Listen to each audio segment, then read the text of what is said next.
একটি বিষয় আমি একটু ব্যাখ্যা দিতে হবে, বিকজ উনি মানে আমাদের পার্টির চেয়ারম্যান জনাব তারেক রহমানের প্রসঙ্গ টেনে বলেছেন, তার একটা স্টেটমেন্টকে বলেছেন যে মানে তার দেশে ফেরার ব্যাপারটা তার ইচ্ছাধীন ছিল না।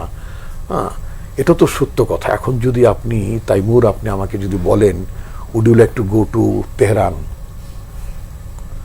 অথবা আপনি মানে দুবাই যাবেন কিনা, ইভেন সৌদি আরব আপনি উমরা করতে যাবেন কিনা এখন যে পরিস্থিতি, ক্যান আই কনসিডার ইট?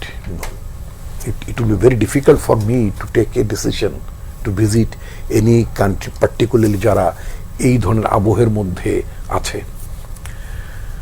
রাজনৈতিক নেতাতে আমরা যখন দেশের থেকে যখন আমরা সরকারের মানে তৎকালীন শাসকের বিরুদ্ধে যখন লড়াইটা করেছি, স্ট্র্যাটেজিক্যালি আমাদেরকে আমরা নিজেদের বাসায় অনেক সময় ঘুমাইনি, স্ট্র্যাটেজিক্যালি আমরা নানাভাবেই আমাদের পলিটিক্যাল অ্যাক্টিভিটিগুলো আমরা মানে চালিয়েছি, করেছি, তো এতে তো কোনো সন্দেহ নেই, কথা বলেছি। তো এখন এটা সত্য যে আপনি আয়াতুল্লাহ খোমেনির এমনি তো খোমেনি সাহেবের কথা যদি বলি, পৃথিবীর নির্বাসন থেকে মানে পৃথিবীর রাজনীতিতে নির্বাসন থেকে রাষ্ট্র ক্ষমতার শীর্ষ জায়গায় এসেছেন, তার মধ্যে অন্যতম একজন ছিলেন আয়াতুল্লাহ খোমেনি। আয়াতুল্লাহ খোমেনি যখন দেশে ফিরলেন মানে ইসলামী বিপ্লবের পরে, যে বিশাল ওভেশন, জনগণ তাকে যেভাবে রিসিভ করেছে, এটা বিপ্লবের পরে এই ধরনের ঘটনাই ঘটে, বিশেষ বিশেষ পরিস্থিতিতে মানে অভ্যুত্থান যখন সফল হয় এই ধরনের ঘটনাই ঘটে। তো আপনি মার্কিন যুক্তরাষ্ট্রের সেদিন যে ডিফিটটা হয়েছিল,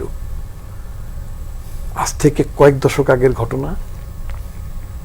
মার্কিন যুক্তরাষ্ট্র তো ইরানের প্রতি তাদের তো একটা ক্ষোভ ছিল, তো কোনো সন্দেহ নেই। ওই জায়গাগুলোতে যাবো, কিন্তু আপনি যে উদ্বেগের কথাগুলো বলছিলেন তার কিছুই কিন্তু আজকের বিবৃতি না। ওই জায়গাটা আমি একটু বলি, সেটা হচ্ছে তো আমি আমার নেতার অবস্থাটা বলি। তো উনি যেই সময় স্টেট মানে যখন অনেকেই এক্সপেক্ট করছিলেন উনি আসুন, উনি এসে মানে পার্টি লিডারশিপ গ্রহণ করুন, অন্য দলের নেতা অন্য দলের পক্ষ থেকে বা বিভিন্ন মহল থেকে এই ধরনের একটা এক্সপেকটেশন ছিল, তখন তিনি বিষয়টা ক্লিয়ার করেছেন খুব খুব সিম্পলি, আন্তরিকভাবে, সিনসিয়ারলি মানে করছেন। এটা তো সত্য। আমরা কি জানি না বেনজির ভুট্টো নির্বাসন থেকে যখন দেশে ফিরলেন, তাই না, ক্যাম্পেইন করলেন, ক্যাম্পেইন করে হঠাৎ করে একটা রাজনৈতিক ক্যাম্পেইনের মধ্যেই তিনি অ্যাসাসিনেটেড হলেন। এবং এটা তো উপমহাদেশে ধরনের ঘটনা ঘটনা তো তা না, ঘটেছে তো। সুতরাং তার একটা নিরাপত্তা ঝুঁকি ছিল। আমাদের পার্টির তরফ থেকে আমরা খুব ক্যাটেগরিক্যালি আমরা মানে আমাদের পার্টির তৎকালীন অ্যাক্টিং চেয়ারম্যানকে আমরা বলেছিলাম যে স্টিল দেশে আসলে তো একটা অন্তর্বর্তীকালীন সরকারের সময় যেভাবে মফ কালচার হচ্ছিল, নানা ধরনের ঘটনা ঘটছিল। আপনি যদি মানে আমাদের যিনি হাসিনা নিয়োজিত সময়ের যে প্রেসিডেন্ট এখন আছেন, চুপ্পু সাহেব নিজেই বলেছেন, তার স্টেটমেন্টের মনে হলো যে সরকার এবং তিন বাহিনীর অবস্থান ভিন্ন ভিন্ন ছিল, এরকম এক ধরনের একটা মানে তৎকালীন সরকারের অবস্থা ভিন্ন ভিন্ন ছিল। উনি বলেছেন যে সেনাবাহিনীর তরফ থেকে বলা হয়েছে যে স্যার আপনি আমাদের সর্বাধিক, আমরা আপনার সাথে আছি। তার মানে ইউনূস সাহেব তার দিকে ছিল না।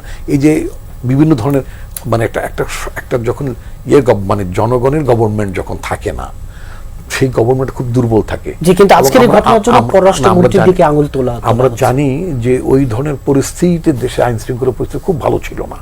তো যেহেতু দেশের আইন শৃঙ্খলা পরিস্থিতি ভালো ছিল না, আমরা খুব স্বাভাবিকভাবে আমাদের পার্টির তৎকালীন অ্যাক্টিং চেয়ারম্যান বর্তমান চেয়ারম্যানকে আমরা ক্যাটেগরিক্যাল আমাদের পরামর্শ ছিল যে একটা স্টেবল পরিস্থিতি না হওয়া পর্যন্ত, অথবা পার্টি যতক্ষণ পর্যন্ত আপনাকে সিগন্যাল না দেবে, মানে দল তখন দলের প্রধান, দল যতক্ষণ পর্যন্ত সিগন্যাল না দেবে বা তার জন্য কন্ডিউসিভ এনভায়রনমেন্ট ফিল করবে না, ততক্ষণ পর্যন্ত তার আসার দরকার নেই। আমরাই তো আন্দোলন সংগ্রাম আমরাই তো চালিয়ে নিচ্ছিলাম। তো ফলে উনি ওই কথাটা খুব অকপটই বলেছিলেন যে তার আসার ব্যাপার, কিন্তু পার্টির প্রধান হলে he cannot take all the decision from his own. তাকে তো পার্টির অ্যাটিটিউড, পার্টির ডিসিশন, পার্টির দৃষ্টিভঙ্গিকে তাকেও রেসপেক্ট করতে হয়।